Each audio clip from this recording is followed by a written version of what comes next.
Hello guys and welcome to the Marigold Standard, #Marigold Standard Experience, your weekly audio source of all things Dream Star Fighting Marigold. I'm your host, Rob Goodwin, and I'm joined, thank God, the Exodus is over. It's Matt Turner, live and direct from Pennsylvania. Matt Turner, it is amazing to hear your voice again and me just not be speaking into the void. That was not fun. You are never allowed to go anywhere ever again.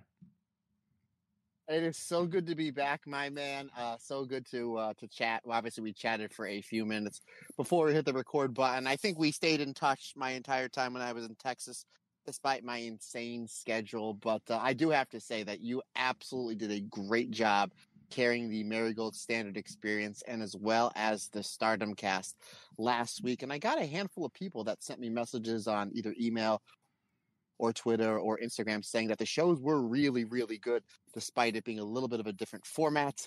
But my friend, I do have some bad news for you. It looks like in November, I will be going back out to Texas for a national sales meeting. I don't know how many days I'm going for, but hopefully we can kind of weave our way through this and we can find a way to find time to podcast. But that's that, as you always say, my friend, that is future Matt's problems. But no, brother, I am good. I am all good. I'm doing terrific. I actually just found out yesterday, courtesy of our good friend, Shane Hagedorn, that I'll be going to the Collision tapings this Thursday in Allentown, Pennsylvania, as he hooked me and Amber up with some tickets, very much like he hooked us up at WrestleMania weekend with the Super Card of Honor tickets. So I'm super excited to see him for a few minutes and to see some AEW wrestling. I've never been to an AEW show before, believe it or not, my friend. But how's everything with you? It seemed like that you coped A-okay without me on the shows last week. You say that, my friend. I did about half an hour's recording of the Marigold Standard before I realised I hadn't actually clicked record, which was slightly embarrassing. And then, obviously, for those who listened to episode 4, first of all, thank you very much. We massively appreciate it. But we'll realise that I did the entirety of the show on my webcam mic and not on my actual podcasting mic. So it sounded like I was trapped underneath a sink. So I can only apologise for that. Thankfully, it was rectified somewhat for the Stardom cast. But yes, thank you for bearing with us. And today it's going to be so much better because I've actually got someone to bounce off, someone to laugh at my really unfunny jokes. It's going to be a lot of fun. Obviously, we weren't together when it was announced that Io Sky would be making her return to Japan. And I'd love to talk a little bit about that when obviously we get to it on this week's show that we'll be reviewing. There's lots of little bits to do with Stardom that we couldn't discuss in person as well. So I'm looking forward to chatting with you about them come the Stardom cast when we record next week.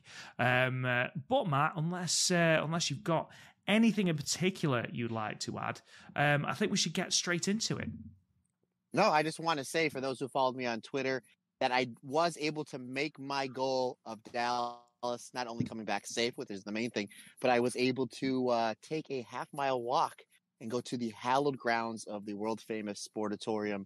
And yeah, there is literally nothing there, but it was really, really cool. And despite the fact that it was about 98 degrees with about 90% humidity, and I was sweating like I ran 20 miles, not 0.6 miles that I walked, as I was walking on to the hollow grounds of the Sportatorium, my friend, I got a little emotional.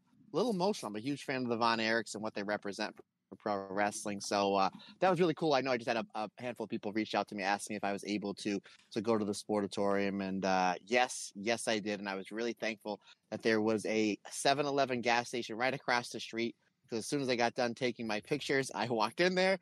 I cooled off, I got a bottle of water, and then I trekked my half mile back. Yeah, I must admit I don't envy you because I've heard stories of the humidity and the sheer piercing heat of Texas. So I do envy you standing on the hallowed ground of the Sportatorium. Obviously, a little bit before my time, World Class Championship Wrestling, but still, you hear the stories, you see the matches, with the WWE Network and with YouTube and things like that. It's very easy to go back and watch that amazing feud with the Freebirds. Incredible matches they put on. So yeah, it's certainly on the wrestling bucket list, whether I ever actually get to stand in the same place that it stood. I don't know. Probably rather unlikely unless a WrestleMania is in Texas in the next couple of years, but we'll see. But yes, I'm glad you had a really good time. And it was your anniversary this weekend as well. 12 years, I believe. Yeah, my anniversary and Father's Day just happened to coincide on the same day, which it does happen every 6 or 7 years. I got married the day before Father's Day, and I remember the day after our wedding, there was a whole bunch of us there at a breakfast buffet, and my brother came up to me and he's like, "Hey, happy Father's Day!" And I was sitting right across the street, right across the way from my dad. You met my dad before. My dad can be, and he used to be, a very intimidating individual when I was younger. Now my dad's my best friend and my hero. And I go, "Oh my God, Dad, I completely forgot that it's Father's Day." And he's like, "Yeah, you were a little bit busy, so I'll let this one slide," in his joking manner. So yeah, my anniversary was great. It was kind of an easygoing day. It was on Sunday. So me and Amber went to church where our nephew actually won a scholarship for him going to college. And he's going to the University of Pittsburgh, and we're all really, really proud of him. So it was nice that all that lined up. And then she made brunch. We had a kind of an easy going day. I was able to catch up on a lot of the Stardom shows, as I think 3 dropped within about 4 days apart of each other. So I was able to get caught up on that, and then went to a lovely dinner at one of my favorite Italian restaurants. So that was really nice. And yeah, it was really, really fun. And I know Kirsty had a birthday yesterday, and I always remember that because Kirsty's birthday is not only the day after my anniversary, but my sister's birthday as well. So I hope she had a fantastic birthday, and she gets to come home to you. So every day should feel like her birthday, right? I would like you to say that again so that I can record that and make that a message tone. Set it on her phone. Okay. Here you go. You ready? Yeah. Hang on. I got my dulcet tones. Here we go. Right. Kirsty, I hope you had a great birthday, but every day should feel like your birthday when you get to come home to one handsome, ravishing Rob Goodwin. I'm so happy that you added the ravishing in there, because I think that really added to the whole thing of the podcast. Yeah, she had a lovely day, thank you. Feeling obviously another year older, I don't think that's ever going to go down well, but there we are. Right, let's kick into some news, kick right into there with some stuff from the worlds of Marigold and of Stardom. Couple of things not quite as chaotic as last week, where I rather stupidly said, "Oh, I'm doing 2 podcasts in 3 days. There's no way I'll have enough news for that second day." And then, of course, Io Shirai announced her return. But first things first, Marigold announced the Superfly Championship a couple of weeks ago. We have got our first look at the mock-up of the belt. In terms of what it's meant by, Rossi Ogawa gave an interview in Tokyo Sports and said, quote, "In terms of Stardom, it's like the high-speed championship. So I think it's going to be an interesting match." And then obviously he disclosed that both titles, both this and the United National title, are scheduled. The finals are scheduled to take place on July 13th at Ryogoku. Matt, have you seen the design of the Superfly Championship, and what are your thoughts if you have? Yeah, it looks really good. And friend of the show, One Sunny, has done a great job tweeting out all the pictures of what the belts look like. So this way we kind of have an idea of what these presentations for these championship belts are going to look like. Again, you just mentioned that this one's going to be on the Summer Destiny show. I wouldn't be surprised if we see the white belt and the red belt. We see those first champions crowned on the same show, because they really seem like they're loading the deck for for Sumo Hall. But no, it looks really, really good. It's a cool name, Superfly. So that's something easy to remember. It's kind of, rolls off the tongue a little easier than some of these other titles, especially down there in Mexico that I can't pronounce. But really good looking title. And again, it seems like that if you were a fan of Stardom from 2011 to 2019, they're bringing back a lot of the same tropes that they did back in the first 7 or 8 years when Rossi fully ran Stardom, between the streamers, the banners, really making Korakuen Hall, especially those main events, which we'll get to at the end of the show. Those main events really feel like an epic main event. And the fact that there's just like, here's your red belt, here's your white belt, and here's your kind of high speed belt. If it's not broke, don't fix it. No need to fix it. Mm-hmm. It's just you're gonna have certain participants. Now I know where this may come on my part and some of our Stardom listeners, where you're gonna maybe look at this a little something different, is my expectations for this belt are very high, because when I first started watching Stardom, it was the Natsupoi, the Starlight Kid, and the Izumi, and that's top tier not only of any high speed or superfly division, but of any division. So these girls are really have big shoes to fill. But it's looking like maybe it might be Natsumi Shozaki and Misa Matsumi are going to be the two wrestlers that are going to probably be pegged early on for this division. And I know they'll do really well. So I'm super excited to see what goes down, who is the first champion crowned. And it's crazy to say, just about 3 weeks away. So yeah, a lot of these wrestlers from Marigold enjoying the shows that they're putting out. And I'm enjoying, obviously, the English commentary with Stu Fulton and Sonny Gutierrez, because it helps me not only pronounce the names a little bit better, but obviously a little bit more in the background of these wrestlers. But yeah, really cool design for the belt. Did the person that designed this belt, did they design the red belt and the white belt for Marigold as well, Rob? I'm going to assume so, yes. I believe, and I'm sure someone will correct me in the comments if I am wrong, I believe it is belts by Dan that have done the designs. I believe he had some pointers given to him by the likes of Rossi and I believe Sonny as well. But yeah, I believe he's sort of been given a little bit of free reign. I think he's done a beautiful job, to be perfectly honest. It's of the three, it's probably my least favorite. But it's like saying you're the fourth poorest billionaire. They're all nice belts. It's just that I really do love the white and the red belt designs. I think they're gorgeous, but I do like the sort of flowering texture that you've got on the sides of the front plate. The Marigold logo really up and top center, which is where it sort of looks very, very similar to an old WWE title. If you look at it, maybe if you squint anyway, but with the big globe in the middle and the bannering, it does look very regal. So I'm looking forward to seeing that being strapped around the waist of either Natsumi Shozuki or Misa Matsui. Obviously, spoilers. Let's move on then, because we've had 2 cards announced. The first is the New Blood 13 card that will be coming up on Friday the 21st of June at New Pier Hall in Tokyo. It's going to be streaming live on Stardom's YouTube channel. It's the first New Blood since the 23rd of December. So long overdue one, almost 6 months. The card is as follows. Mai Sakurai versus Rian. Tomoka Inaba versus Rana Yagami. Hanako versus the debuting in Stardom, at least, Ice Ribbons Saren.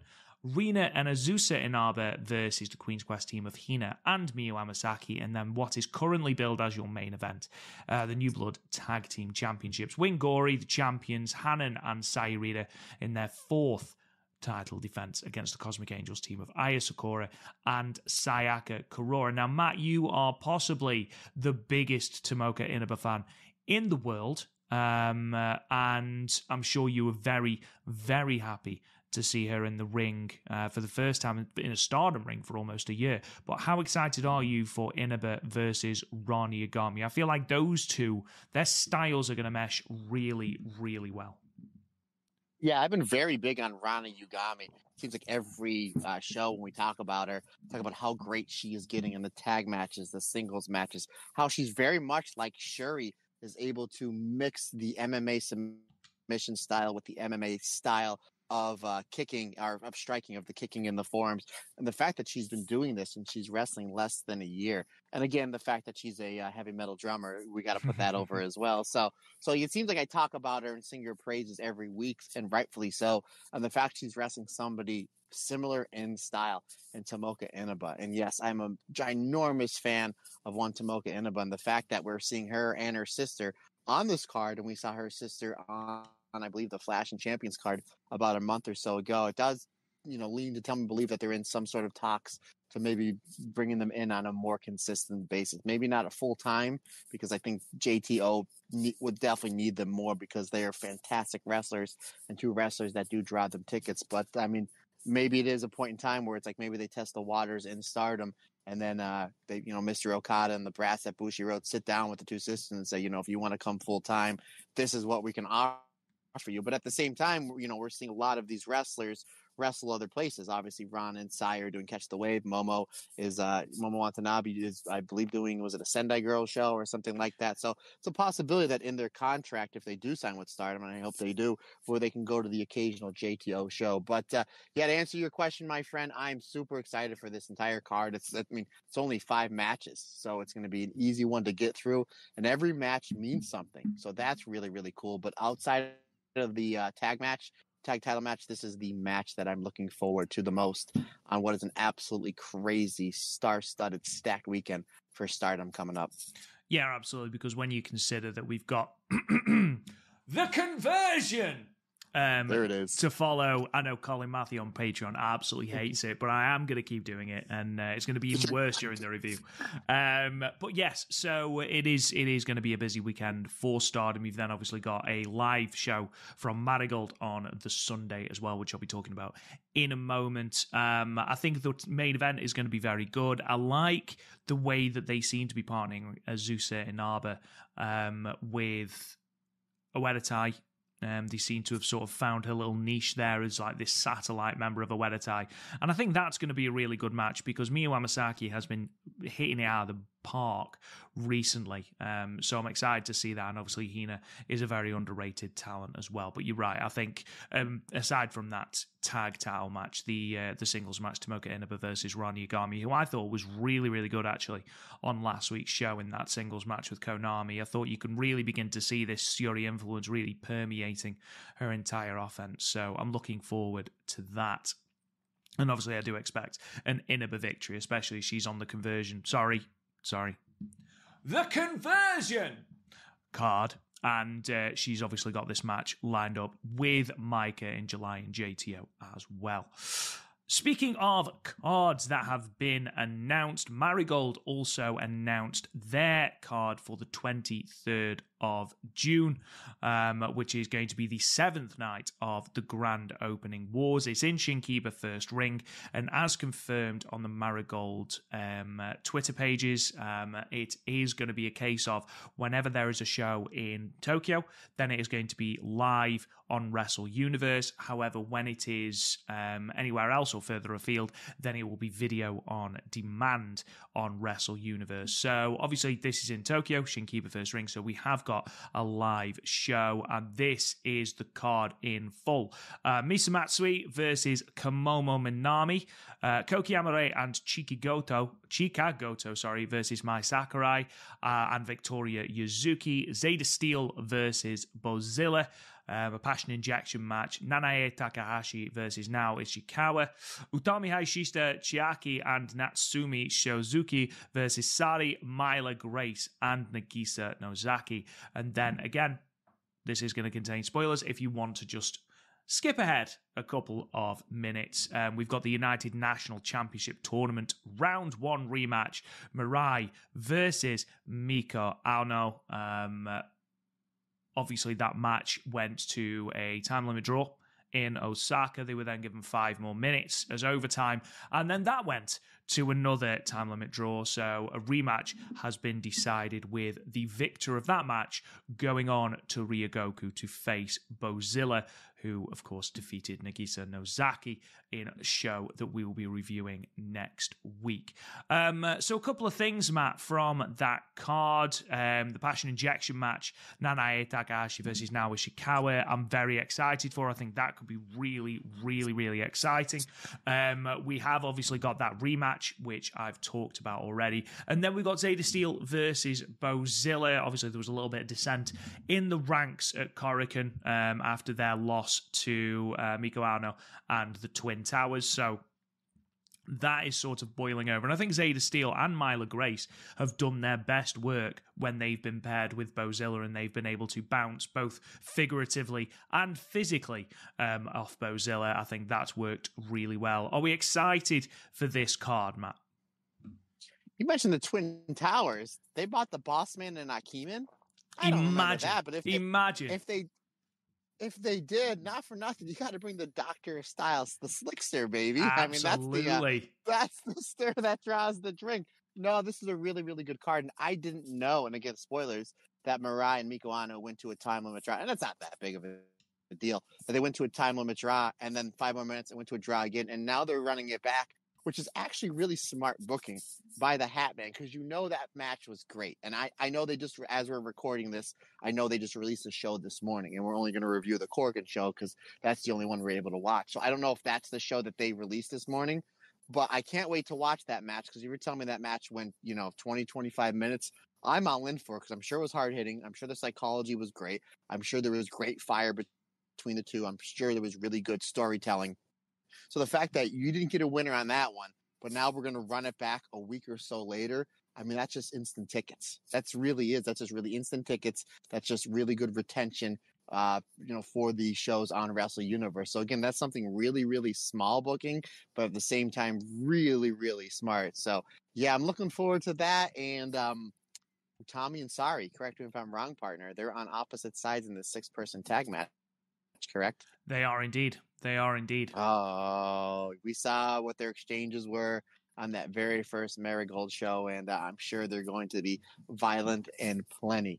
It's going to be really interesting to see, considering the fact of what our 2 big main event matches are going to be at Summer Destiny, with Utami in one big match in a dream match, and Sari in one big dream and another dream match on another match. So it's going to be interesting to see who comes out with wins, who comes out with losses. But I think either way, even if they both lose, or one loses, one wins, or they both lose, I think that is a singles match that us as pro wrestling fans are just cannot wait to get to. And hopefully we do get that one-on-one singles match somewhere down the line, my friend. And this might be just another tease. But can you imagine, like, you have Sari and Utami just like wailing at each other, and then, oh, by the way, your next match is Mirai and Miko Ano. So it's really, really solid card. And you said this one's going to be streamed live on Sunday? It is indeed. Yep.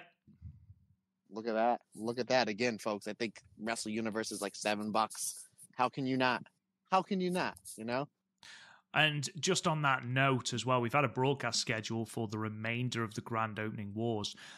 Immediately you can throw this out of the window, because it was the KBS Hall show which saw the Superfly Championship tournament, or saw the first round anyway. So originally that was due to drop on June 20th. It's dropped today on the 18th. So take all these dates with a pinch of salt. The Nagoya show, which is the Mirai and Miko Ano show, that's due to drop on the 21st, but again, maybe tomorrow, the 19th of June. Shinkiba is due to air live because it's coming from Tokyo. We have got a Sendai show on June 29th. That's going to be video on demand. That's going to be released on July the 3rd. June 30th, which is Mirai's homecoming show in Miyako, that's going to be released on July 4th on video on demand. And then, of course, skipping ahead a little bit, we then have the July 13th Summer Destiny live pay-per-view, like you guys need reminding. Just as a reminder here, we won't be covering the KBS Hall show simply because it dropped this morning, so neither myself nor Matt have actually had a chance to watch it yet. So next week's episode of the Marigold Standard, episode 6, we will be covering the Kyoto show, the Nagoya show, and if we have enough time, the Shinkiba show as well. I think we might be able, Matt, to squeeze that in as well.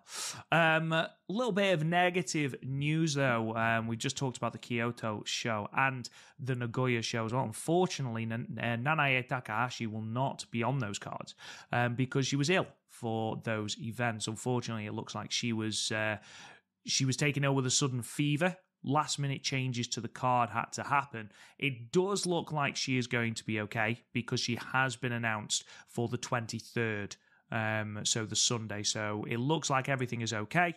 Obviously, she will be in a passion injection match against Nao Ishikawa. Fingers crossed everything is all right, because I thought she was absolutely phenomenal on that Korakuen Hall show, Matt, and did exactly, in my opinion, what needed to happen. If I'd have written it myself, I couldn't have written it any better. The outcome, the way we got there, was pretty much damn near perfect. And obviously, Utami will be getting a lot of the plaudits when we review the show shortly, but I do think we should just take a moment to appreciate the fact that Nanae is 45 years old and still doing it in the ring. So, we laugh sometimes about, no one goes over Nanae, brother. But in all seriousness, she's still top class, considering she's almost 30 years into her career. I believe the commentary team mentioned on the Korakuen Hall show that she first made her debut in 1996, and that match that she had against Utami was astonishingly her 960th singles match. Just singles, that is. That's not anything else. That's an astonishing legacy she has. So yeah, fingers crossed she's all good and ready to go, because Matt, I am very excited for that passion injection match with Naoya Ishikawa. Yeah, absolutely. Obviously, now Ishikawa works that style that is perfect for the passion injection match, where it's going to be a lot of forearms, a lot of firing up, a lot of passion, my friend, for lack of a better term. But yeah, obviously we'll get into it when we get towards the end of the show. Is that that there was an epic Korakuen Hall Joshi Stardom style main event that we got from Marigold. I mean, I knew it was going to be good because the Nai, yeah, we like to poke our fun, but again, we peel back the curtain, not the curtain, but we peel everything back a little bit. Nanai is a phenomenal worker, whether she's 45 or whether she's 25. I mean, there's a lot of wrestlers that are 20, 25 years younger than her that wish they can work half as well as she does. And you throw Tommy in there, who's, Tommy's been on a roll since she started, but I mean, what she did at the end of her Stardom run and to what she's doing, and now she's on another level. She really, really is. So I knew it was going to be good. I didn't think it was going to be that good, but yeah, we hope Nanai does feel Nanai. Am I saying that right? Nanai. We hope that she feels better. And again, we live in a post-COVID world, so if you have somebody that has a fever or somebody that's sick, rather than forcing them to go out in the ring like how we would, 10, 11, 12, 13, 14 years ago, it's best just to keep them back, because you don't want to get anybody else sick. I mean, anybody else, not only the other wrestlers that you're in the locker room with, but the staff. And then if you're like out on the crowd, you might get somebody, in the first 2 rows sick. You may get the timekeeper sick. So instead of just having 8, 10, 12 people that might get sick, because you have the flu, send that person home, err on the side of caution, and long term, that's really, really what's best for business. So yeah, we hope that she feels better soon, and I'm really looking forward to her next passion injection match. Yeah, and obviously as Marigold's roster becomes deeper, it doesn't necessarily have to be 30, 40 people, but as it becomes a little bit deeper, you can afford for people like Nanae to be to take that time off and it not be a huge thing, because obviously we saw the debut at Korakuen Hall of Komomo Minami, which we'll be talking about very, very shortly. We also saw another person come to the ring and announce themselves ready to take part in a Marigold ring as well. Obviously, you've got another 3 people in the dojo as well. So, there's no need to take those risks. So hopefully she'll be ready to go, like I said. And actually, it's funny you should bring up the pronunciation of Nanae, because Sonny, who does listen to the show, as proved by his interview on the show, he did have a little bit of constructive criticism, Matt, from both of us, and that was the fact that we didn't name drop Dorian DeVille even once. So I am going to make sure. Excuse me, you mean the human Cadillac, Dorian DeVille? I hope beyond hope that in Vegas he is at WrestleCon, because oh my god, we'll have to have him cut a promo for the opening of this podcast as Dorian DeVille. Sorry, the human Cadillac. Dorian DeVille. But in all seriousness, Sonny actually offered us just a couple of pointers in terms of pronunciation. Obviously, I am endeavouring to get all of these names right. So if I do get them wrong, you can shout at me in the YouTube comments, because from what I'm led to believe, that is exactly what the comment section has been developed for, just people shouting at other people. But he's just said that Mai Sakurai, which is what we've been calling her for bloody years, it's not Mai Sakurai, it's Mai Sakurai, like Mirai or Samurai. The Ao in Now Ishikawa, it's literally now, and that's the same for Miko Aono. It's not Miko Aono, which is what I was calling her, it's Miko Aono. So, Sonny, if you're listening, you're never being a jerk, as you've put it. We appreciate any sort of pointers in terms of pronunciation, and we will endeavour to try and get them right, as I am slowly but surely trying to do with Nanae. So I just thought that was worth noting as well. My 50th birthday, Sonny. I'll get it right. But my 50th birthday, so it's 8 years. Yeah, I'm not making that promise, but maybe by my 50th, which is 16 years. There you go, buddy. There you go. Team 50. Team 50. Let's go. Stardom Cast Marigold Standard Experience. Just another couple of news items then. So, with WWE having Clash at the Castle Scotland this weekend, there was a lot of press being done by members of the talent roster, and Cultaholic managed to speak to both Piper Niven, who fans of Stardom might know as Viper, former SWA and Artist of Stardom champion, and Bayley, who have both expressed an interest in crossing over to Marigold. Obviously, with the news that Io Sky will be wrestling at Ryogoku, it does seem that horrible term that I'm sick of saying, that forbidden door has quite literally been kicked down and anything is possible. Obviously, we saw very recently Jordan Grace against Roxanne Perez in NXT as well. So it does feel like all these things are possible. The links to the interviews are in our podcast notes, which are going to be in the podcast description for all of our Patreon listeners, whether you are a $1 tier member or anything like that. But we have got the article links. Again, these are both courtesy of Cultaholic. In terms of Piper Niven, this is what she had to say after she'd mentioned TNA. I quite selfishly would like to go. Maybe perhaps me and Chelsea Green should go and say hello to TNA. I would also quite like to say hello at Marigold because I have some friends there and would like to say hi, get some sake, pan a few faces in, business and pleasure. Bayley said this: Marigold, I'm down. Rossi, let me know. I've wrestled in Japan a couple of times, but with WWE. I got invited to go to Japan right before I got signed, but I couldn't do it. Where there's a will, there's a way. So I know that we sort of joked, Matt, when we did our what if, when we fantasy booked our WWE and Marigold Sumo Hall Supercard.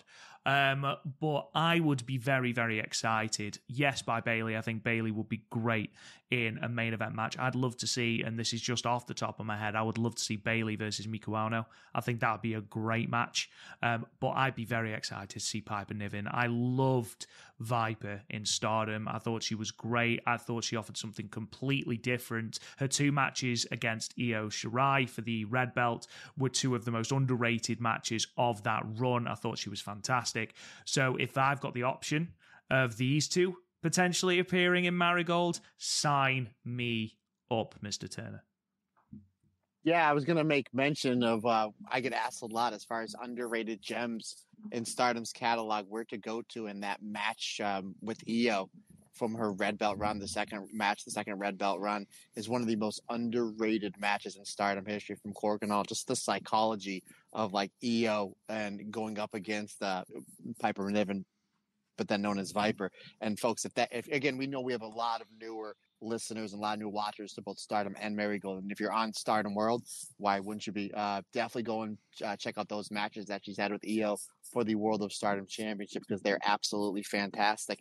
And the Bayley one, I mean, that's a really cool one because, again, you have to understand how big the WWE is. I mean, it's massive. I mean, Rob, you've been to a lot of wrestling shows, but I mean, the two most massive shows you were ever at were definitely WrestleMania. I mean, 70,000 people in each night, and you have Bayley is a huge, huge star. She's been the cornerstone of that women's division for the last 6 or 7 years. So she's one of the biggest stars that they have, both as a heel and a babyface. And we see that Bayley's a phenomenal in-ring competitor with her matches with then Sasha Banks, now Mercedes Moné, the Charlotte matches, and in my opinion, outside of the NXT match she had with Sasha in Brooklyn, the best match she ever had was the match she just had with Io at the WrestleMania. So it shows that she can go with that faster paced style, the joshi style that both Stardom and Marigold give you. And she's at a point where in her career where she's probably in her prime, she can draw a lot of tickets. She's going to take a lot of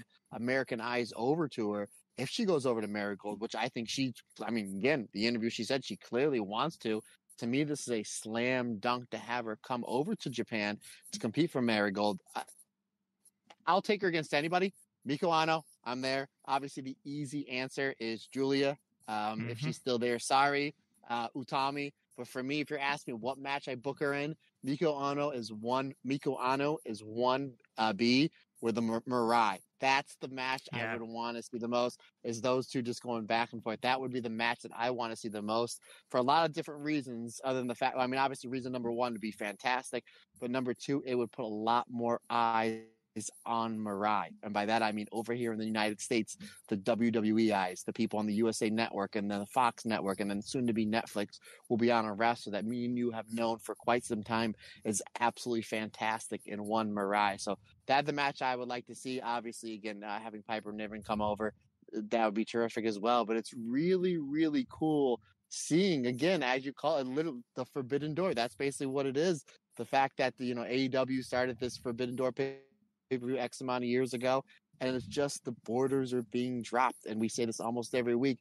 It's in best interest of the fans. And not only that, but if you're in this WWE bubble, like a Bayley has been for 6 or 7 years, and she's working the same wrestlers over and over again. And you can do different things, different styles, like with the Charlottes and again with the Sashas. And then she's Io coming over. And we know that Io is going to eventually turn and they're going to have their big blow off match at WrestleMania. And it was something completely different that she hasn't done before. But now if you're looking at the roster, it's like, well, I already worked with those 10 wrestlers over the last 7 or 8 years and they're great and all, but I want something different. Not only is this something different because it's a completely different roster, but now you're working in front of, no disrespect, a smaller audience because you're not in front of 14, 15,000 people. So now it's a more intimate audience and the focus is on you, where maybe Bayley on a SmackDown or a Raw is only having 7 or 8 minutes, but she's going to get 20 minutes with an Utami, with a Miko, with a Mirai. So I think this is just good on all accounts for everybody. And it's going to make the talent happy because they're really going to be able to test their skills. And, not only in front of, a very, very passionate fan base that Marigold has, but obviously the best wrestlers in the world. Again, no disrespect to the WWE women's division. They're fantastic, but the best rosters in the world are over in Japan. So she's going to be able to test her skills over here, not over here, but in the land of the rising sun. So again, this is good on all, and let's pull the trigger. Let's make this happen. Yeah, and this is obviously coming the same week as I think we all thought on June 16th. Noah had announced that they had got a big announcement for their own July 13th pay-per-view, and I think everyone assumed that we would be getting Shinsuke Nakamura. I certainly did, but it turns out no, it's only AJ Styles. AJ Styles versus Naomichi Marufuji will be main eventing, I believe. Oh no, it's not main eventing because Keno made a video about it and he was not happy. But that will be on their July 13th pay-per-view. So, with matches like this and with the WWE progressively knocking down their self-imposed walls, it does make matches like this very, very tangible. It means that they can happen. They are possible. One thing I don't want is, and this is something that I stressed when I talked about the 5-star Grand Prix last week, I don't want that to be at the expense of talent in Marigold. So, Bayley coming over will be massive, especially if she's still WWE Women's Champion. But I don't want her then to come over and just bury everyone. That's obviously not what I want. I want, big names. Yes, okay, Bayley will probably win, it's the WWE. However, sure, if she's able to give a Mirai or someone like that this huge exposure, this fantastic match, then that would do wonders for that. And I think if Marigold are able to do that, we don't know who's going to win in the Io and Utami match, but ultimately, does it really matter who wins? Or does it more matter that it is a fantastic match, like an incredible match, which we all expect it to be? I think we've all sort of got match of the year vibes coming from this match. Or, does it matter how Utami loses? We talk about it all the time on this podcast. If Utami loses against Io, are people going to be talking about Utami come the end of the match? Okay, and that's what we need. We need her to be spoken about, not necessarily having the win. If she gets the win, amazing, fantastic. But if she doesn't, that's not necessarily a bad thing. It's not when you lose, Matt, it's how you lose. That old adage that we speak about a lot on this podcast. Let's move on then, and let's talk about the Korakuen. Oh no, actually, I've got one more bit of news that I saw today, and this was courtesy of Fightful Select. According to sources close to Megan Bain, she's currently a free agent and eligible to appear anywhere she wants. However, AEW has made recent contact with Megan Bain, and the two sides have engaged in talks. So there's been a whole host of conflicting information about this contract situation, especially when she was in Stardom. Apparently, she was under AEW contract. I don't know whether she has been released and is now looking at being re-signed by AEW. Very, very, very confusing, especially as it caused a mini hoo-ha all over social media for, 25 minutes or whatever it was. What I'm more interested in here is, whilst we have got Megan Bain on this free contract or this free agent status, we've got a lot of free spaces for this 5-star Grand Prix. Do we think she's one of the entrants in that 5-star Grand Prix? Do we think she makes an appearance in Marigold, where you could have Megan Bain versus Bozilla? Maybe even a Megan Bain and Bozilla tag champ run. There are a lot of possibilities out there, Matt. What are your thoughts? Because I know that we were both big fans of Megan Bain, and actually we were big fans about how she managed to make her gimmick work when I, for one, certainly wasn't necessarily confident that she would. Rob, I just got a t-shirt idea. Are you ready for it? I'm born ready. Not only that, but again, we know that the fine folks at Marigold listen to this, so you're welcome for the free money if you sign Megan Bain. Megazilla. Megazilla. I mean, obviously we've got Mecha Godzilla in the Godzilla vs. Kong film, so you could work with that. I mean, Marigold, we are literally printing you money right now. She's done a lot of GCW shows, and I know GCW, and my friend Tony Deppen wrestles quite a bit for GCW, and GCW is like the hot indie. Like they're like the really cool indie. They sold out the Hammerstein Ballroom. I know they mentioned they're going back to Japan. They're all over the place, and she's doing a lot of shows for GCW, and I'm waiting to see if she comes somewhere closer to the East Coast, to New Jersey, if Philadelphia, or somewhere in Pennsylvania, where I might, depending on my schedule, might take the trip to go up and maybe picture the podcast. Anywho, another story, another day, getting around the show. Why not? But yeah, I mean, she's keeping plenty busy, considering the fact that she was supposedly signed with AEW. They did nothing with her. She had an absolutely phenomenal Stardom run. And obviously, we talked about it quite a bit, how we didn't know who she was when she showed up at the end of the 5-star Grand Prix night one and beat up Tam and then challenged Tam for the red belt. And it's been nothing but an upswing for her. I mean, she's just absolutely terrific. Everything from her entrance, the way that she wrestles, from other tag matches or singles matches. I mean, if she is a free agent, she can just keep testing the waters. She can do a Marigold and then the next night do a Stardom. I mean, that's a possibility because she's not signed anywhere. So that's something that they can do. There's a lot of upswing for her. There's a lot of buzz on her coming off her Stardom run. Again, I don't know why any of these big companies over in America haven't thrown a boatload of money at her. She can cut a promo. She's got a great look. She's got a great entrance. She has stage presence. She has charisma. She's phenomenal in the ring. So that's kind of a head scratcher why nobody hasn't really signed her or picked her up yet. But I wouldn't be shocked to see Stardom, reach back out to her to see if she wants to do a tour for the 5-star Grand Prix, because we still have 12. What's a 3 each block? I think there's still 12 empty slots, so it'd be nice to see maybe a Megan Bain in a 5-star Grand Prix. But yeah, we'll see what happens there. But it's going to be exciting times to see who snags Megan Bain. But I wouldn't be shocked to see her. Maybe Rob, maybe there has been contract offers from the WWE and AEW, maybe even TNA towards her. Maybe she's like, I'm just not ready yet. Maybe I want to go back to Japan for a tour or a handful of matches. So really, the sky's the limit for her. She can do really whatever she wants. Yeah, absolutely. I just thought it was interesting that, it's not, it really isn't very clear as to what this contract situation was. But whatever it was, I think that she could still do a really good job in Stardom, and she could be, she could play that Natsuko Tora role from last year, who starts the block really hot, and then it just takes a few key losses to, Asaya Kamatani or, a Hazuki, fingers crossed. But the only thing I don't want is for, and I've said this, I said this on the last episode of the Stardom Cast, I don't want her to be put into the 5-star Grand Prix if it means that someone like Asaya Rita doesn't get in.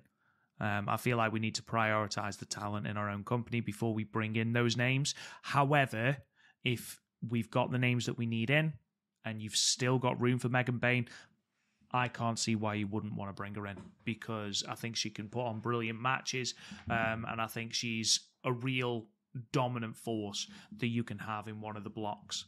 Let's move on then. Let's talk about the Korakuen Hall show that we're going to be talking about. Terrible timing from myself, because the show last week literally released the day before, so we've been sitting on this review for almost a week.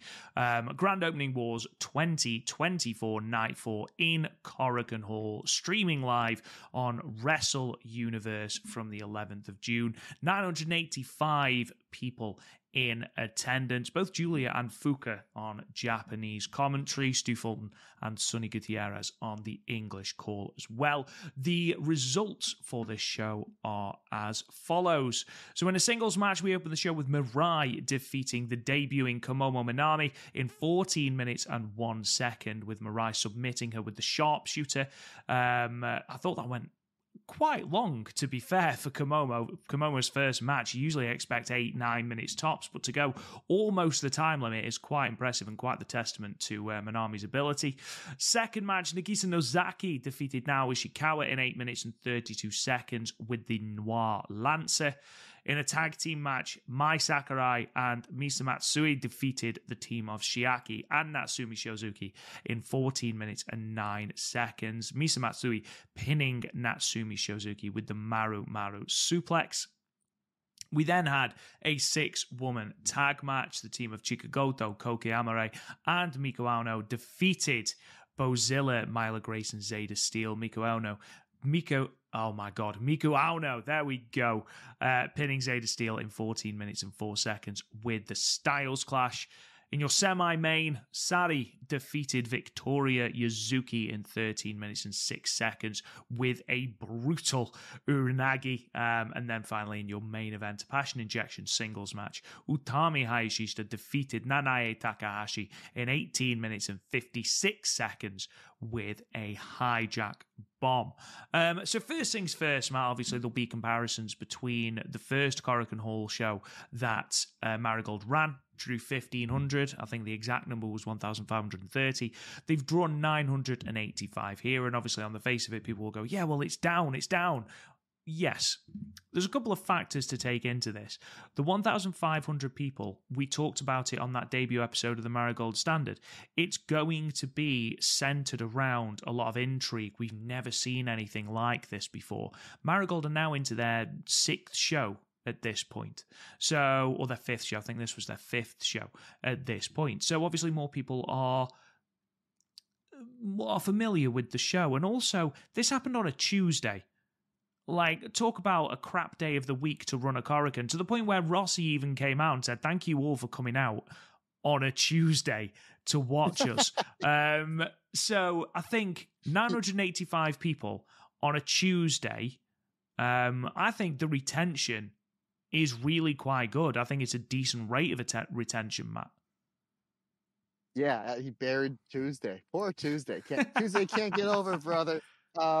Yeah, I mean, we knew you're not. I mean, geez, an overfilled, sold out Korakuen Hall. How do you do that back to back? Not that, but no, Julia. I understand she's in the building, but you don't have her in the ring. That's something different. It's a Tuesday, but still, this house larger than Stardom's last house in Korakuen Hall. So that's something. Yeah, and I believe Stardom got the Friday Saturday treatment. Mm-hmm. I think from what we were told, it works on a basis of how long you kind of had your car in the pool for Korakuen Halls, like New Japan, All Japan. They'll have their first pick of when they can go to Korakuen Hall. Then I think like either Dragon Gate or Stardom's next. So obviously, considering the fact that Marigold's only been a promotion for X amount of months, they're going to get whatever Korakuen Hall gives them. But at the same time, you got a really good show, again, an epic main event. and you have a lot of people talking about the post-show angle where it's just like, if you were there in the building, you heard the oohs and ahs.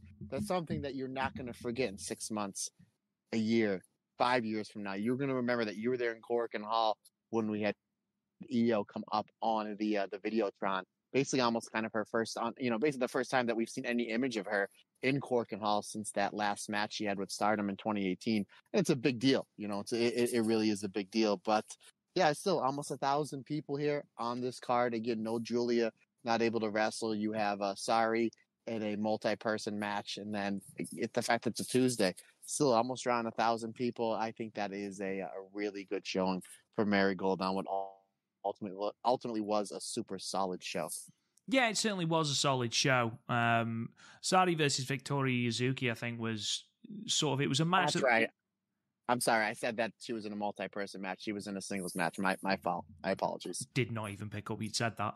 I do listen to you, Matt, honestly. But I think that's, you could see that as being, you've got Yuzuki, who's been wrestling for 6 months against something of a juggernaut in Sari in this year. And I think, you could argue that people wouldn't necessarily be bothered about seeing Yuzuki against Sari. And actually, the people were so into this match, and not just into Sari literally beating the living hell out of this poor girl, but also it helped to get Yuzuki over. And I think that's really important for later down the line when she does eventually achieve her goal of becoming the icon of Marigold.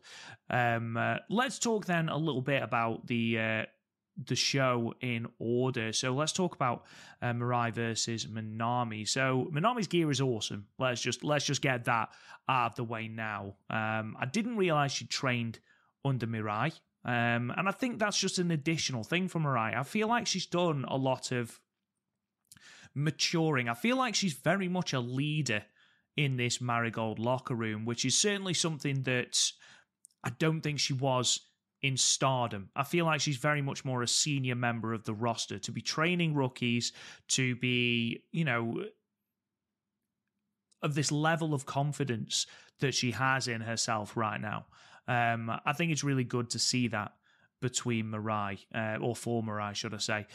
If anyone has any lingering doubts, by the way, just before I throw to you, Matt, about any heat in the feud between Marigold and Stardom, the amount of times the English commentary team put over the likes of Hazuki should put paid to that, because they must have said how good Hazuki is about 3 or 4 times. So, yeah, I'm sure there is some animosity somewhere, but I love the fact that they are still drawing on that Stardom history and they aren't worried about saying the name or, things like that. I think that's really important, because that's where a lot of people know these wrestlers from.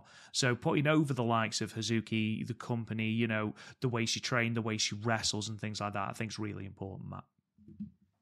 Yeah, and I know Sonny we're going to have Sonny back on the show sometime soon. We may have to have a conversation of who's a bigger fan of Hazuki, me or Sonny, because, I mean, how can you not love Hazuki? But yeah, again, it's nice they're acknowledging the past. They acknowledge that that Manami, she trained under Hazuki in the Stardom Dojo. Obviously, Hazuki's a big name, especially since her return to wrestling about 3 years ago. And then she basically finished her training underneath Mirai. And we made the joke, I think, when we previewed this, that it was like, oh, you're wrestling Hazuki? No, I quit. Now you're wrestling Mirai. And again, we like to have fun on this podcast. We keep everything lighthearted. But the fact that she trained under 2 of the hardest hitters in all of wrestling, that goes to show really the pedigree that she's going to have. And I thought she looked really, really well here. I thought it was really, really gutsy for Marigold and whoever put this match together to have a rookie who's never had a match before have her debut match in Korakuen Hall against Mirai and go out there and almost go the time limit. 14 minutes, I think, is a lot asking. I don't think she hit a home run here, but by no means did she strike out. This was a good, solid, ground rule double. If you want to go into some sports and baseball references, I thought she looked really good here. Mirai obviously is leading this match. It doesn't take a genius to figure that out.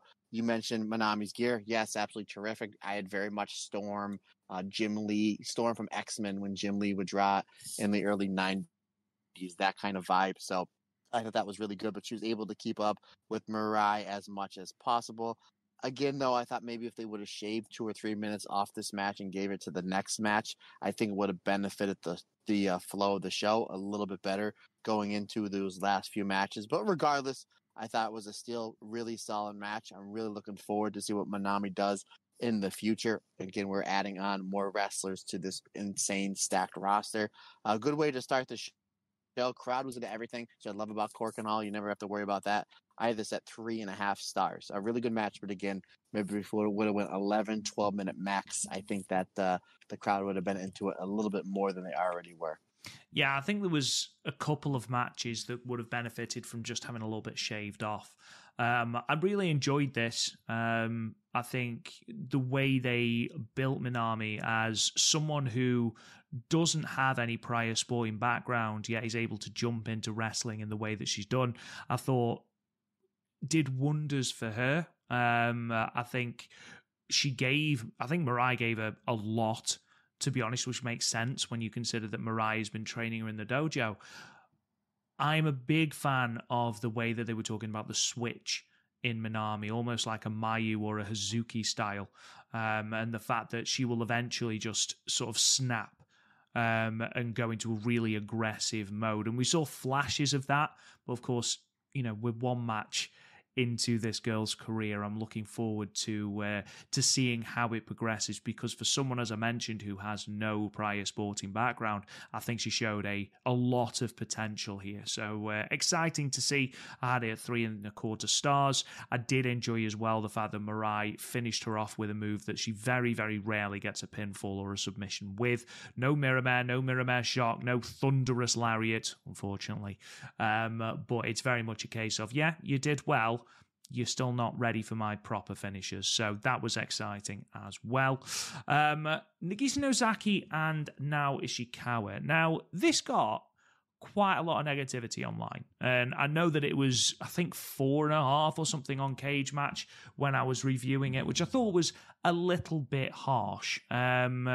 I will talk about the girl from Sendai Girls in a moment. I just wanted to get your thoughts on this match, because even though it got this negativity, and even though it was very much based around extended mocking of Ishikawa, Nozaki very obviously believing that now isn't on her level, I thought it was fine. I thought it did its job, Matt. Yeah, I agree with you in some aspects there. By no means was it bad. But I think when we were looking at this card, maybe outside of the main event, one of the tag matches, this is the match me and you were most excited for. And I really high hopes for this match. Fortunately, it didn't get there for me. I think the fact that it went 8 minutes, the fact there was a lot of almost, again, Memphis-style psychology in this match, which, again, isn't a bad thing if you know your audience. Korakuen Hall for Marigold Company, the Memphis style really doesn't work here, especially the fact we know how hard of a hitter Nozaki is. We're huge fans of now Ishikawa, again, considering the fact that the only exposure myself and you had to her before Marigold was as the fake Tam in that New Blood match, and she's been blowing it out of the water since she's been in Marigold. And the fact that she hasn't had a win yet and still is able to get over the way that she does, I think we both had really high expectations. And again, I think because we only went a little over 8 minutes, the fact there was a lot of the mocking, the fact that Nozaki really worked, I understand people's criticism of it. I think because we had really high expectations of what this match could have and maybe should have been. I had at 3.25 stars. Again, I know what these can do, what these two wrestlers can do. Maybe they went out there and tried something different. Maybe really what we saw in the main event is something, the hard hitting, the back and forth, the firing up, that maybe that was something that we know that these two wrestlers can do and do well. Maybe they thought, well, Utami and Nanae is going to do that in the main event. Let's try something different. And that's maybe what they did. And it probably didn't work as well as they want to. Again, by no means not a bad match. It just didn't reach the expectations I thought it could have got. Again, 3.25 stars for me. I think it was a case of we didn't really see a comeuppance for Nozaki in this match. So Nozaki was, as we've already mentioned, very mocking of Ishikawa, the fact that she was 0-3 in Marigold at the time, kept losing to the Actress girls. And this match was sort of, for lack of a better phrase, a bit of an extended squash with little pockets of now sort of firing up. However, again, this is something that we'll look at in hindsight. Is this just the first chapter of a wider story between Nagisa Nozaki and Nao Ishikawa, where, we have another singles match in 2 months, 2.5 months, and Nao Ishikawa has even more of the offense, maybe takes Nagisa Nozaki to a time limit draw or something like that, and then we get to a point where she wins. Obviously, if that's the case, we'll look back at this match and see it in a wider context. However, here, I did just want a little bit more. I had no problem with Nao Ishikawa losing. I know that is the story in Marigold at the moment for her, and it's one of the more intriguing stories in the company as well. But I would have liked to have seen just a little bit more from her. And again, I know that she was recovering from that knee injury, so maybe she was taking it a little bit steady, but she has set the bar very high for herself in the matches that she's had in Marigold, so maybe this didn't quite reach the levels that we were expecting. Not a bad match, certainly not. And I think, like I say, the 4.5 stars on Cage Match is a little bit harsh. But yeah, I feel like these have got more. There's more in the locker room, shall we say. And let's talk about the Sendai Girls' debut then. So in between these two matches, Rhea Maramori announced that she has joined Marigold. She came to the ring to join Rossi Ogawa and sort of explain herself. Now, I want to quickly hasten that this is not poaching, which was the story that followed Marigold in its early days because of the AWG sort of talent exodus. So according to both English commentary and tweets that have been sent out by Rossi, Satomura, who Rossi has a very good relationship with, and who of course is the owner of Sendai Girls, Satomura rang Rossi to ask her to consider Maramori, who has said that she wanted to wrestle in Marigold and had been persuaded to join by social media posts by Nanae. Apparently, this was how Andras Miyagi got her shot in Stardom, which I didn't know, so that was a nice little tidbit from Sonny. 23 years old, Maramori. She's currently injured. I believe she's got less than a year's experience. I believe her debut was August 2023 with just 16 matches to her name. Her last match was a loss to you, not you, Matt Turner, but you in January 2024, and has been out of action since February due to quote-unquote health-related matters. She also broke a collarbone just before she could debut as well. So exciting that we're getting another person on this Marigold roster. Bless her, she was so pent up with just anxiety and nerves and all of that sort of thing that she could barely get the promo out. But I think that endeared her to the Korakuen Hall crowd. They could see how much it meant to her to be out there and sort of being there with Rossi and, being an official part of the Marigold roster. I think it just got to her a little bit, Matt. Yeah, again, we're getting more and more new talent coming in, which is always exciting. So, again, this is a wrestler that we've never seen before. I've never seen before. I heard it before. But I don't know if you noticed this, but when Rhea came out and cut her promo, I think she buried Tuesday as well. So, again, I could be... No, it's nice to see we have all these legends that have such great relationships with one Rossi Ogawa. Obviously, we know with Meiko Satomura is an absolute legend. The fact that she has a great relationship with one Rossi Ogawa. I'm kind of keeping my fingers crossed. Maybe we see Meiko Satomura have a few matches in Marigold. Obviously, I don't think anybody would say no to a Meiko versus Mirai or Utami Hayashishita match. So that would be something really, really interesting. So, no, good on her. She didn't feel comfortable, didn't want to wrestle in Sendai Girls anymore. She had an opportunity to go to Marigold. Obviously, Marigold is on fire right now, and she probably has the opportunity to wrestle in front of close to 4,000 people coming in a few weeks on an undercard match. So why wouldn't you take that opportunity? So it's going to be interesting to see what she can do in Marigold coming over from Sendai Girls. Yeah, I'm very much looking forward to what she can do. Obviously, there hasn't been any communication as to when this debut will happen. As I mentioned before, she's currently out of action due to health-related matters. There's been no elaboration as to what that is, and obviously I'm not going to be speculating. But fingers crossed, she is ready for in-ring action as soon as possible, just so that we can have a look at what she is capable of.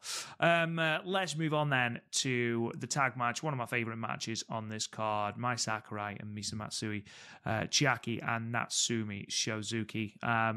God, Matt, I love Matsui. the exchanges between her and Shozuki were fantastic. And there was one particular knee strike that Matsui hits that sends Natsumi Shozuki legitimately flying across the ring. It wasn't a sell, it was the impact. It was beautiful. And I thought those exchanges, if that is sort of a snapshot of what we are going to get at Ryogoku for the Superfly Championship. Sorry, it has now officially been tweeted out that it is the Superfly Championship, not the Super Flyweight Championship that we've been talking about it as. So, Superfly Championship, then I'm very, very excited. But Matsui, between that passion injection match against Nanae that even had Julia out of a seat, to this match here where she was incredibly over with the crowd, I'm very, very excited to see what she can do. This match was great. This was my second favorite match of the show. I think this was terrific. This one really set the bar really high. The main crux of this match, and you hit it right, partner, is to build up to that Matsui versus Shiozaki match, which looks like we're going to get. And they did a great job doing that. Sakurai here, again, absolutely crushing it.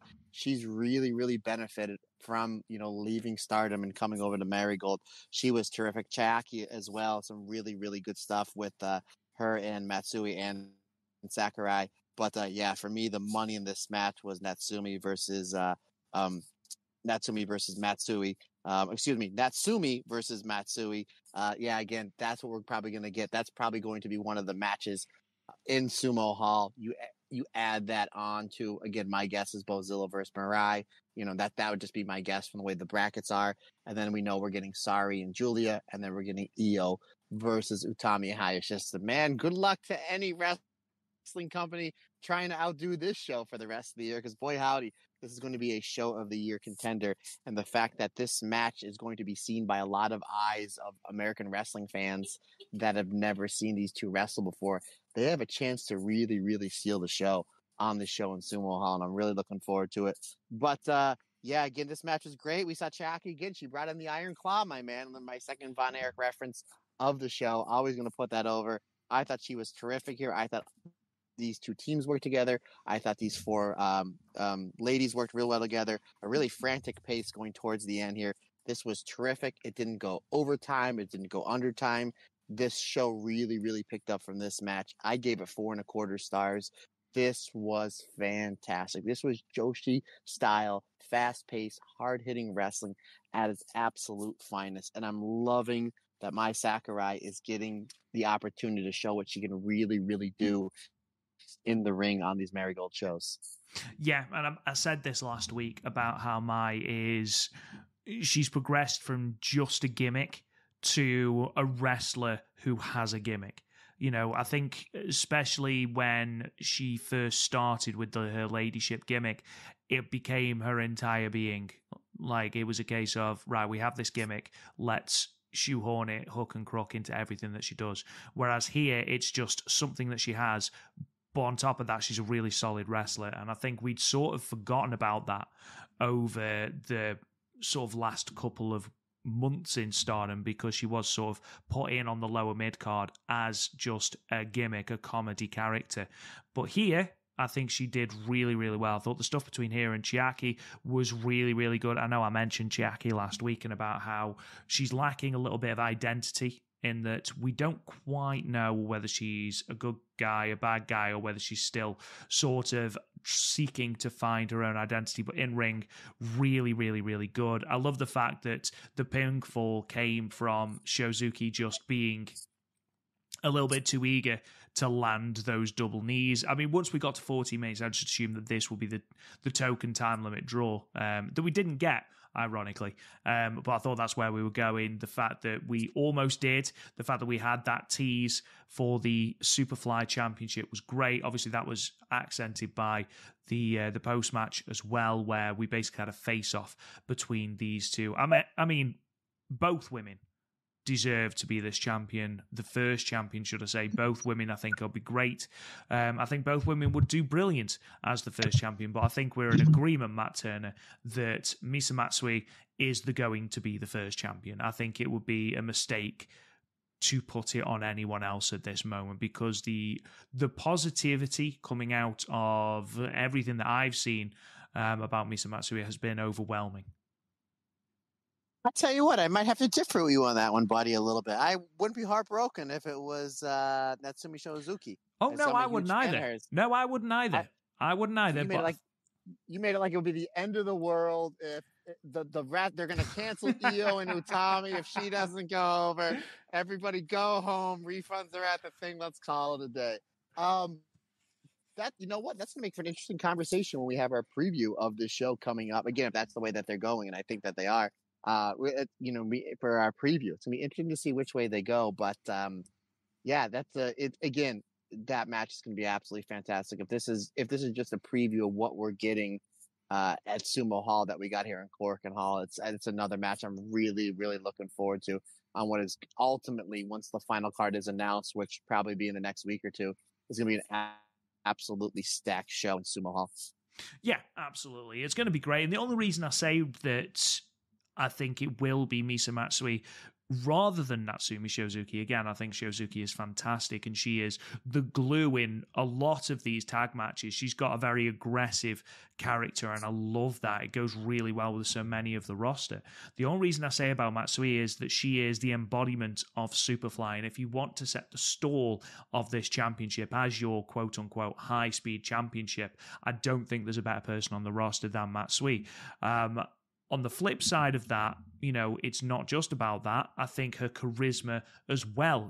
She's sort of really grown, even in the last, 5 shows that we've seen. She's really grown into a really confident and charismatic character, and I think a champion needs that as well. Of course, I know that Natsumi Shozuki was the AWG singles champion before she left, so of course, I know that she has that there as well. But again, I do stand by the fact that I think it should be Misa Matsui as the first champion. We move on to the 6-woman tag. Okay, let's get the negative out of the way. This went far, far, far too long. It went 14 minutes and 4 seconds, and I did feel like this dragged a little bit. I feel like, especially towards the end, things started to fall apart somewhat. There were some positives, of course. I thought the chemistry, especially between Chikugoto, Koki Amare, and Miko Ono, was really good, especially as they all had very different reactions to Bozilla. You got Miko Ono, who was very clearly not scared. You got Koki Amare, who was willing to give it a try, and then you got Chikugoto, who was openly absolutely terrified of her. So I thought that worked really well. I thought the chemistry between Zeta Steel, Myla Grace, and Bozilla worked really well as well. I think they, and I've said this before, work better as a team than they do as individuals, because with Bozilla, you've got chance for Myla Grace's character to come through, Myla Zilla. You've got Zeta Steel, somehow Majin being able to be turned almost face in this through her little confrontation with Bozilla. But for me, it fell apart the longer it went, didn't it? Yeah, it went too long, considering the fact of like the pace and how frantic in a good way the match before was. Again, we just waxed lyrically how much we love that match that we're building to. I understand this whole thing. This match was to have basically the Japanese trio to try to chop down Bozilla. And they had their moments because we're building Bozilla only for Zeta Steel and Myla Grace to mess it up, right? That's a cool, fun story. You didn't need to take 14 minutes to do it. So you could have shaved 2 or 3 minutes off. I had a 3 3/4 stars, which is it's a very, very high rating. Some really good stuff. Koki Amare is terrific. Chikugoto, again, the fact that she's got the coolest saying in Marigold, the go, go, Chika. I think that's really cool. The fact that she's able to get the crowd, especially a hot Korakuen crowd, to do it. Miko Ano is my favorite wrestler in Marigold that didn't come over from Stardom. I think that she's absolutely terrific. Again, a wrestler I've never seen before. The fact that I think I texted you as soon as I saw that her first match with Nao Ishikawa on the very first show, and I was like, this is going to be my new favorite wrestler. And she was terrific here. And Myla Grace and Zeta Steel, they were both really good here, but obviously the whole factor here is Bozilla carrying the load for the basically the foreign team, only for Zeta Steel to mess it up and for Bozilla to basically just beat up Zeta Steel and Myla Grace. And now that is leading to some singles matches that we're getting. So probably going to be some squash matches. But again, we're building Bozilla. And again, very much like in Korakuen for the very first Marigold show, the crowd was chanting Bozilla. Bozilla in a match that has three very popular and very over Japanese talent in Kyoko Amare, Miku, and Chika Goto. So ultimately, yeah, really good stuff. Could have shaved a couple minutes off, but regardless, I understand what they're trying to do and where they're going, and I'm all for it. Again, 3 3/4 stars for me. I mean, you said the crowd, Matt. I think what you mean are the Bozillions, as they are now being referred to as. Because I think Bozilla should hire us for a PR. Mate, that's all her father. Her father has apparently coined this phrase, the Bozillions. That was you. No, I would love to say that it was. Maybe I should have done, but I think Sonny said it on commentary. But I love that name. So we are definitely Bozillions here on the Marigold Standard. I understand the story they're going for 100%. And obviously it was to set up the United National Championship face-off, which happened afterwards. And I understand that obviously you want to sort of tell that story of Bozilla wanting to work on her own, not being this team player. And because in her own way of trying to do everything on her own, she ends up sort of forcing Zayda Steele and Myla Grace to sort of try and interject themselves into the match, which ultimately leads to the finish. I understand that, but there was a couple of things that stopped me really enjoying this match. I thought it was good, but you know, it's not one I'm going to be looking back on in a couple of weeks and saying, yeah, that's fantastic. I do think Zayda Steele is improving, though, in ring, and that was something else I mentioned last week. I feel like she's managing to find her footing in terms of a character and that Japanese style, and I think she's one definitely that's working well when teamed with Bozilla. What did you think about this United National Championship face-off? I don't know if it's just me, and I was watching it late at night, but did it feel a bit awkward to you? Yeah, maybe there's a language barrier. I think maybe they're waiting for a cue. I think that's exactly what it felt like to me. It looked like there was a cue that was missing, and then when you have, people that aren't, that haven't been wrestling too long, like you get some of these like veterans, 15, 16, 17, 18 years, where you throw them in any spot, and they work well with it. We're just like, no, they need to lean off the cue. They need to get to A, B, and C has to happen for D, E, and F to happen. If to put it in a simpler term, where it's just like we're waiting for the A, B, and C, but now I need to get to D. How do I get it there? It just seemed like they missed their cue. Wasn't that big of a deal. It was something I kind of chuckled at, and then I kind of wrote off on it. My main thing is, Rob, the way that this is building towards me and the way that I see it, and I think you'll agree with me because we mentioned at the beginning of the show, like my main crux I took of this post-match, not only this match, but the post-match, is that we're getting Mirai versus Bozilla. That where it really seems to be the money as far as the tournament final goes. And they're doing it in the way that needs to be done. I thought Miku Ono looked good here, and the confidence that she's showing despite the fact that she's at least a head and a half shorter than Bozilla. The fact that she's stepping up to her, she's doing herself, absolutely no harm whatsoever. She looks like a champion. But the story is there for Mirai to be the person that finally pins Bozilla. And I think you've got, just over a month of shows where you can have Bozilla continue to run through the roster and have this huge moment where Mirai is finally the person to dethrone her, because we didn't mention it in her match with Komomo at the start of the show, but she got another fantastic reaction. And she's really beginning to ride that wave of momentum even. And that confidence is really coming through, and I think it would be a mistake to not give her a belt while she has got this momentum. Moving on then, semi-main event in what was just a brutal dissection of poor Victoria Yuzuki.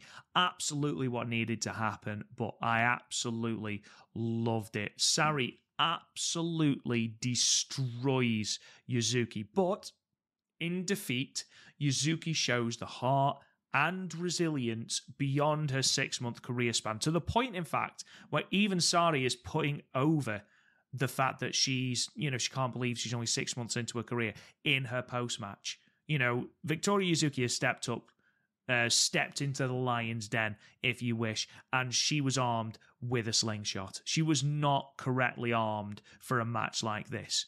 However, in a year's time, when we have this rematch and Victoria Yuzuki has grown, she's learned, she's more experienced in ring, and she's able to push Sari even further, it's going to be a really cool story to see how far she's progressed. She's made her, her claims clear. I want to be the icon of Marigold, the star of Marigold, the leader of Marigold. She's only 6 months into her career.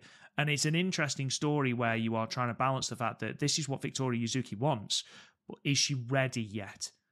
And I like that story that she is really, really going to have to earn the moniker of the icon of Marigold, Matt. Yeah, again, this was a beatdown. Victoria, sorry, put her fire up spots in again when they're probably putting this together. I'm assuming Sari's putting the spots in where they mean the most. That's why she's the veteran. That's why a lot of us have her pegged as one of, if not the wrestlers of the year, halfway through this year. Victoria Yuzuki, her selling and her firing up spots were so perfect here that you really, really felt like that. She may have a chance. What I liked about this match, not only that, obviously, she's here. We've seen Sari just be in the ring with Hashimoto and Mayu and Julie and Utami, just going toe to toe with the best of the best of the best. But I like it how Yuzuki just won't quit. She won't stay down. Sari just beating on her. And again, Sari's putting in Yuzuki's spots, like her big spots in the proper spot. And then Yuzuki starts doing the judo throws, and she starts getting momentum, and she starts getting the crowd behind her. And then she comes off the ropes, and Sari just catches her with the Uranage and just pins her. Like, just out of nowhere, you're like, oh, here comes the comeback. And she's like, nope, you're going too fast, kid. I need to slow you down by dumping you on your head. I thought that was really brilliant here. I thought this match was really good, told a really good story, and showed a completely different side to Yuzuki we haven't seen before, where she's really, really, really fighting from underneath and showing that fighting spirit, only to get ahead of herself a little bit too much, where she has the veteran Sari just catching her coming off the rope with the Uranage. Really solid match. Again, when they run this match back in 5 months, 6 months, 7 months from now, I think it's going to be even better. I understood the psychology here. We're keeping Sari as a monster, building up towards that co-main event match in Sumo Hall against Julia. So it didn't need to be a 50-50 type match like the main event was, which we'll get into in a moment. 3 3/4 stars for me, my friend. I enjoyed it, and I enjoyed the story that they told. Yeah, I think they pitched this story absolutely perfectly. 3 3/4 stars for me as well. It's almost like Yuzuki is attempting to write checks that her body isn't quite capable of cashing yet, and you can see the frustration. She had that match with Chikagoto, where it went to the time limit draw a couple of weeks ago, and you could see the frustration in Yuzuki's face that she couldn't put Chikagoto away, to the point where she actually wrestled a little bit more aggressively in trying to go for the arms. And I think here she showed a bit of an inexperience where, rather than sort of taking stock and maybe just taking a moment, she charged wholeheartedly into this run, and then that was where Sari's able to catch her with the Uranage. And I think they're able to play on that inexperience as well as being, this brilliant underdog babyface, which she plays so well. I think we are both in agreement that we have a very, very special talent in Yuzuki. She's 6 months into her career, and we're already talking about her being a future icon of Marigold, which is just, it's insanity. It's insane. It really is. But she is a very, very talented wrestler. And the fact that she's able to have these different matches so early in her career really does pay testament to her. There was one particular moment where she does get absolutely smashed in the face by one of Sari's boots.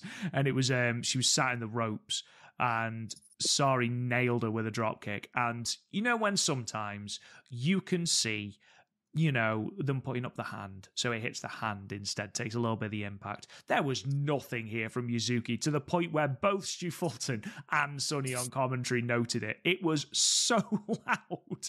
It was unreal.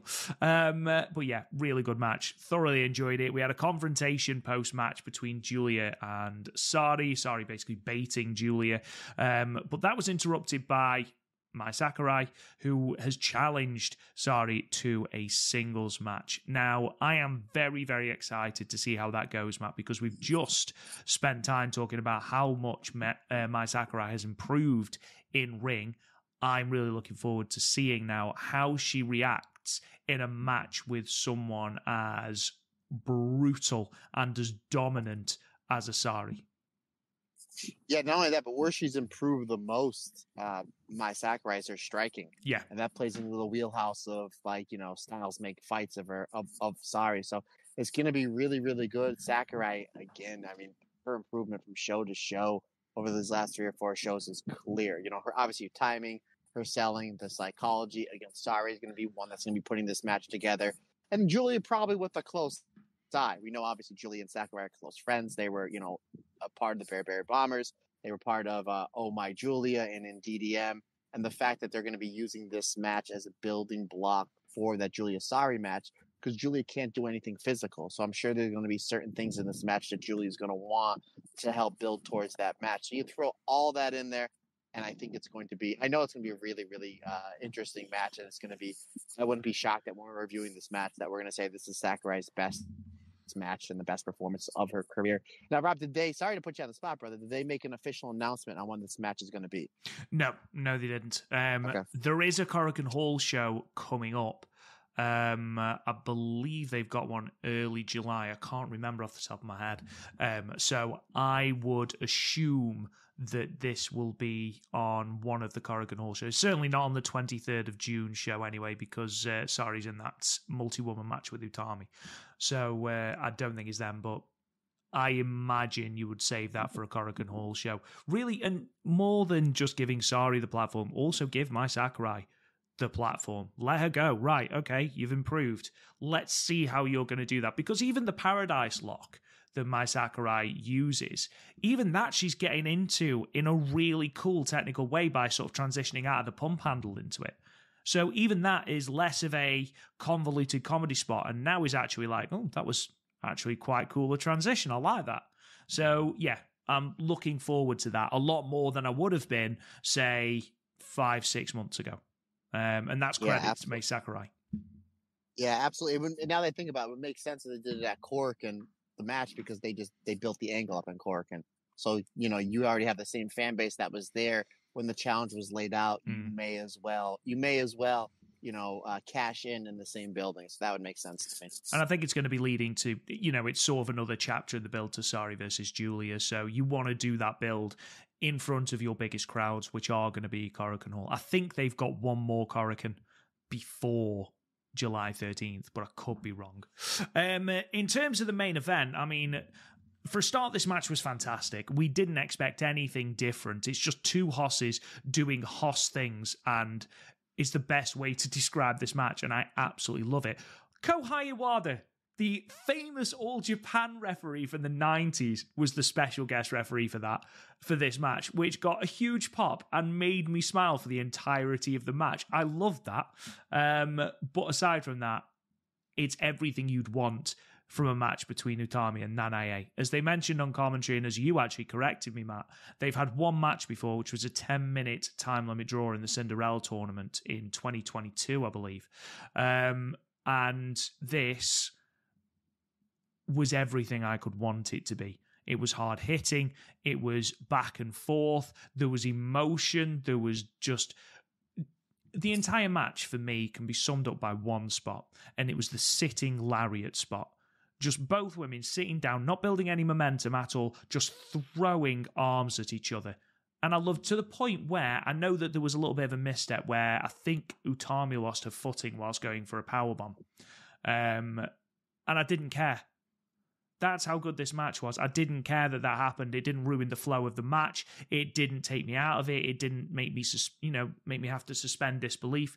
I think it worked really, really well. Both women deserve credit.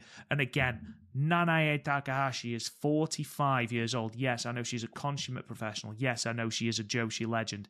To be able to do this at 45 years old should never, ever, ever be sniffed at. So absolute credit to Nanae.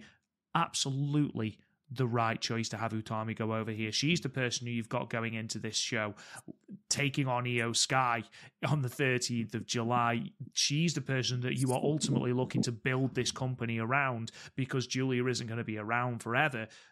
It's absolutely the correct result. And, I think it was done and booked and produced perfectly, Matt.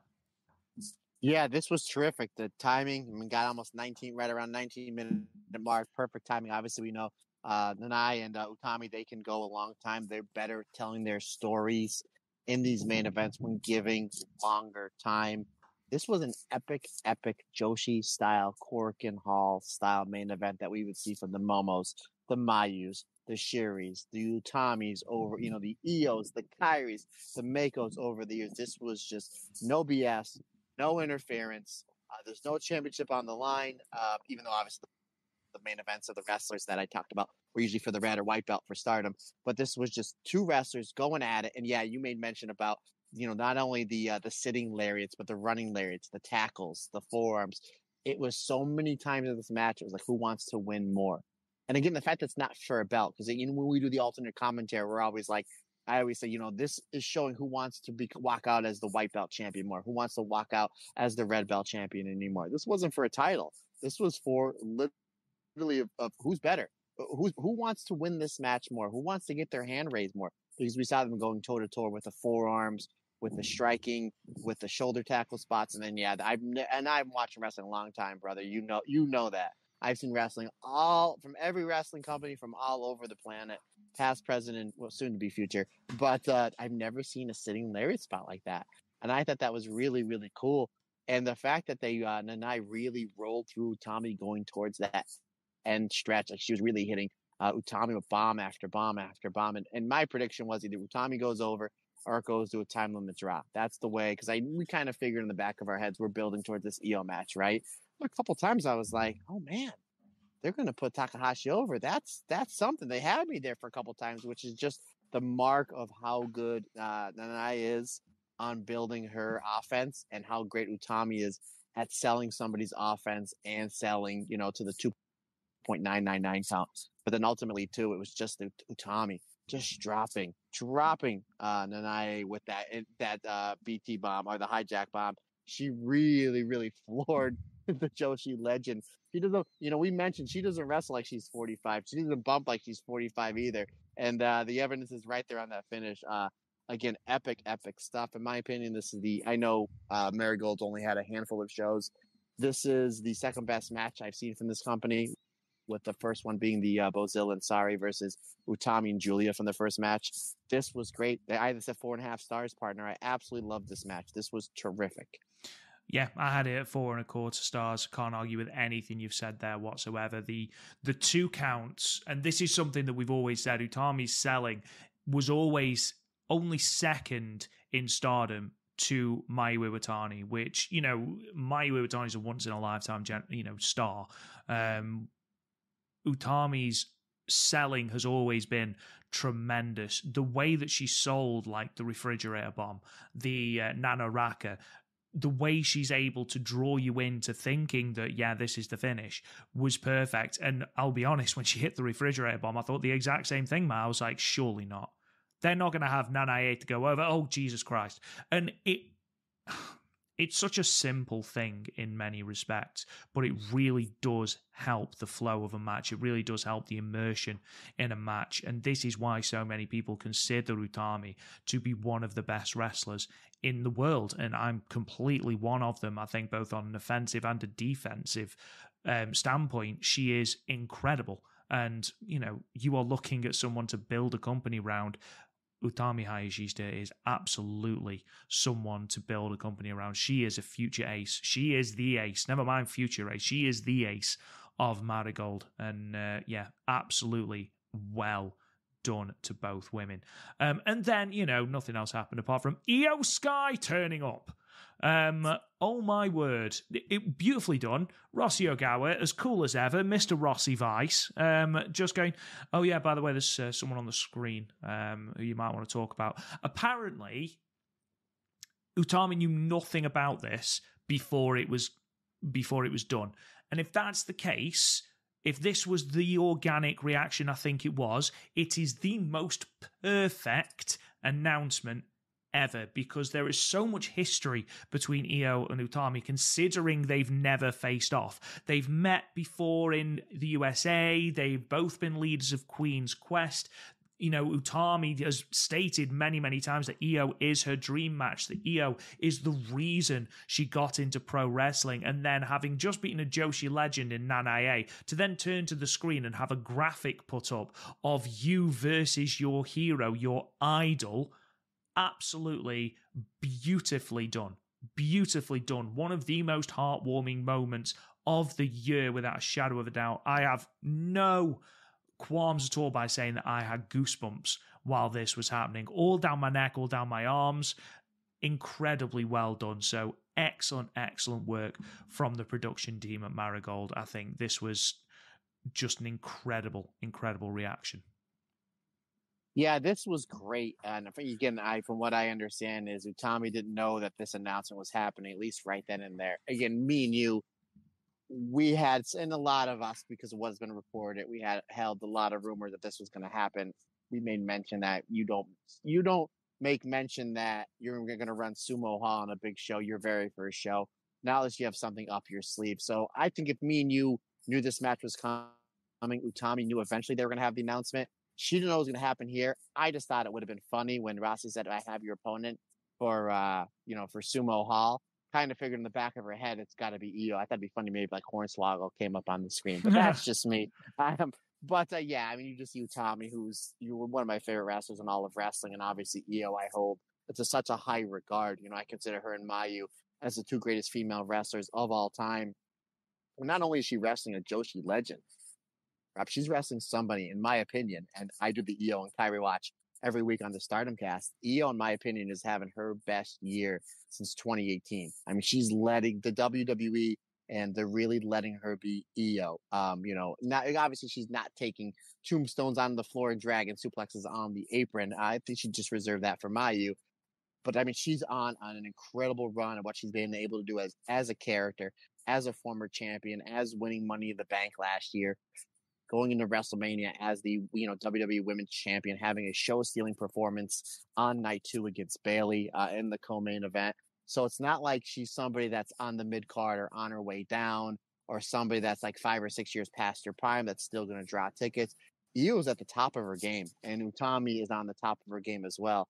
Again, how she ended her run in Stardom, all those tag matches with Saya, all those tag matches part of Queen's Quest, that phenomenal match of your candidate she had with Mike at the Cinderella final, and the fact she's been crushing in her Marigold.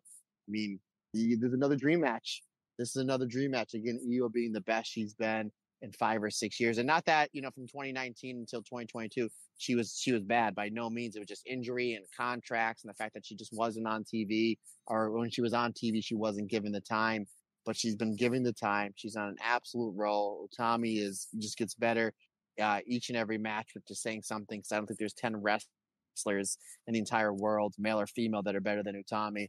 I mean, this is an absolute dream match. You're going to have close to 4,000 people going crazy in Sumo Hall. And how lucky are we, partner? How lucky are we? Because we obviously get to watch it, and then we get to do a review for it. So, I mean, kudos to WWE and Triple H and obviously Rossi and everybody that pulled this off, because this is literally something that, up until a year or two, we would have thought a year or 2 years ago, the only way we were able to get it would be in a video game or fantasy booking. And the fact that we're getting this again on the same card, that we're getting another dream match of Julia and Sari, this is great, man. This is great, buddy. And I do got to say, it's kind of funny, because this announcement did happen when I was in Texas, almost about the same time that they announced the 5-star brackets, which look amazing for Stardom. And I think you text me like, "You're never allowed to leave again." You're never allowed to leave again. And I was telling my best friend Jeff, we work for the same company, so we were in Dallas together, and you got to meet him on Sunday for WrestleMania, and he has a general idea of what's going on and what we cover, because he listens to the shows and kind of just he's just a supportive friend, because he's been my best friend since literally we were in kindergarten. But he kind of made mention. He's like, would this have happened had the roster split happen? I said, probably not. And back in when we knew Rossi was leaving and forming his own company, everybody hit the panic button, because it was like, what's going to happen with Stardom without Rossi, or what's Rossi going to do? I mean, correct me if I'm wrong, partner. I don't think this match gets done if Rossi was still in Stardom, if there was no Marigold, correct? Correct. Yeah. So again, the fact that, and a lot of us, including, me and you, were heartbroken that this split had to happen. But at the same time, already only a few months into this, look at all the good that we're getting from it. I mean, on a positive side, the fact that we are getting this once in a lifetime dream match of Io and Utami, and the fact that they're both in the prime of their careers. Again, it would be one thing if it was like, oh, Utami's not there yet, or Io's 2 or 3 years past their prime. We would still be like, we're all here for it. It's still going to be a great match. The fact that they're both in their prime and Io is killing it on Raw every week, again, at the end of the day, we're the biggest winners, my friend. I wonder how much it does sting for Stardom for Io to make her first appearance for a Japanese promotion since 2018 for it not to be in their ring. How do you think Stardom are feeling at this moment? Hopefully motivated. I'll tell you that. From my standpoint, hopefully motivated because there's a big thing that they can whiff on this weekend, but we'll get into that on the Stardom cast. But hopefully we are getting 2 Wingori tag matches this weekend, so that'll both be phenomenal. So I'll just say that, my man, and we'll move on to the next thing. Yeah, let's move on. So, ladies and gentlemen, obviously that brings us to the end of the one show that we are reviewing. Somehow, we've still managed to go over an hour and a half, so hopefully that gives you your fix of Marigold. Next week, then, we'll be looking at the shows from the 15th and the 16th of June, the shows from Kyoto and from Nagoya that will have us see a little bit more of the Superfly tournament and the United National tournament as well. We've also got the live show from Shinkiba on the 23rd of June. So 3 shows next week and presumably a whole host of news as well. Just a reminder that the show in Sendai on the 29th is video on demand. That'll be released on Wrestle Universe on the 3rd of July. And also Grand Opening Wars Night 9 in Iwate, which is Marai's homecoming show. That's also video on demand, and that's going to be released the day after on the 4th of July. In the meantime, ladies and gentlemen, thank you so much for listening to this podcast. Thank you for listening to us in general. We massively appreciate it. If you haven't already subscribed, you can subscribe wherever you get your podcasts. You can find us everywhere on social media at the Marigold Podcast. What am I talking about? At Marigold Podcast. You can find us on everything else at the Stardom Cast. You can find us on Patreon, www.patreon.com/the Stardom Cast. Check out the website, www.thestardomcast.com, for all the latest news in regards to Marigold, as well as the statistics, the championship histories, when they start, and things like that. TheStardomCast.com is your one-stop shop. In the meantime, you can talk to me on Twitter if you so wish, at Real Rob Goodwin. Rate how I did with people's names. And then Matt Turner, it's all on you, my friend. Sign us off.